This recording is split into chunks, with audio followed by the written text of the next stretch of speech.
Hi, welcome back to the Weekly Why. This week you have Parsha Vayachel. It's very interesting that the last few weeks, if you've been following along the Parshas, you've been noticing kind of the same thing being repeated again and again. You'll notice that there's a lot of talk about the Mishkan, the traveling tabernacle in the desert. In fact, 4 of the 54 Parshas of the Torah are devoted almost exclusively to covering the construction of this tabernacle, of the Mishkan. And so this week we have Vayachel, next week we have Pekudei, and that finishes up the book of Exodus. But both of them are talking about the construction of the Mishkan. So what seems odd about these chapters and these themes is that the way really is the direction which they head. You would think that when you're reading about this, you're reading about the tabernacle which the Jews have built to represent, not to represent, but to house, quote unquote, God's, God, the cloud of glory. You'd think that basically that would end, this narrative would end with the cloud of glory, God resting amongst the Jewish people. However, it doesn't end with that. It ends with the Jewish people journeying on. So it seems very odd. It seems odd that we're kind of missing out. I mean, you see the Jewish people toil and work hard and really constructing this tabernacle, and yet we're not even witnessing any of the relationship which they have with God in part of this tabernacle. However, that's very much consistent with the rest of the book of Exodus. What happens in the Exodus, it contains really a general theme that basically what happens is the Jewish people are introduced to God, or introduced to God as a nation with the plagues of Egypt and with the Exodus, with the splitting of the Red Sea. It was really up to a huge climactic point.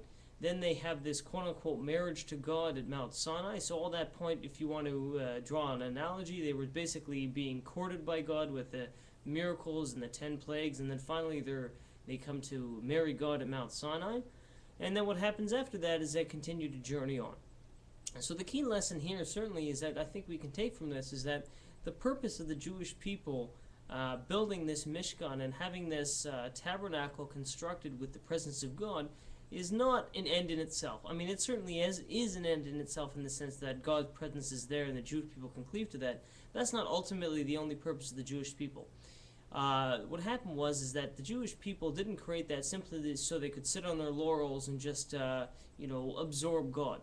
The point is that they built this tabernacle and then they journeyed on. What was the point of having this tabernacle? What was the point of having God's presence in this area? The point was that they could take that and move it forward.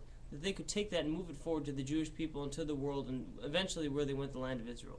So once again, the whole lesson, and we've heard this a lot of times if you follow the Weekly Why, that the point of Judaism and the point of acting and being a Jew is not necessarily having this one-on-one relationship with God to the exclusion of all else. It certainly is having a relationship one-on-one with God, but it's a matter of saying, what am I doing with that relationship? Am I simply keeping this to myself? Am I simply not providing any tangible or intangible benefits around that?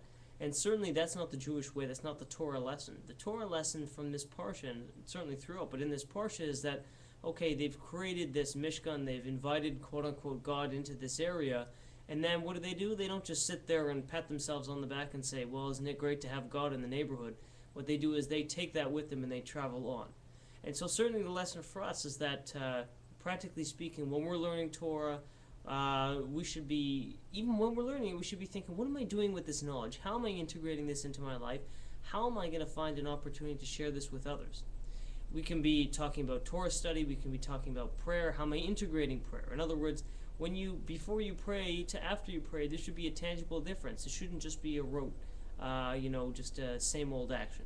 So once again, the lesson for here is that every little thing that we do, every mitzvah that we do, every growth that we do, every connection or cleaving with God should provide some change to us, and more importantly, we should be constantly thinking about how we can use that not only to change ourselves, but to those around us as well. What are we doing when we learn a piece of Torah? Are we keeping that to ourselves, or are we sharing it? How are we using prayer to impact our lives? And when we do mitzvahs, are we doing that for the right reasons, and how are we using that to impact ourselves and our friends and family as well?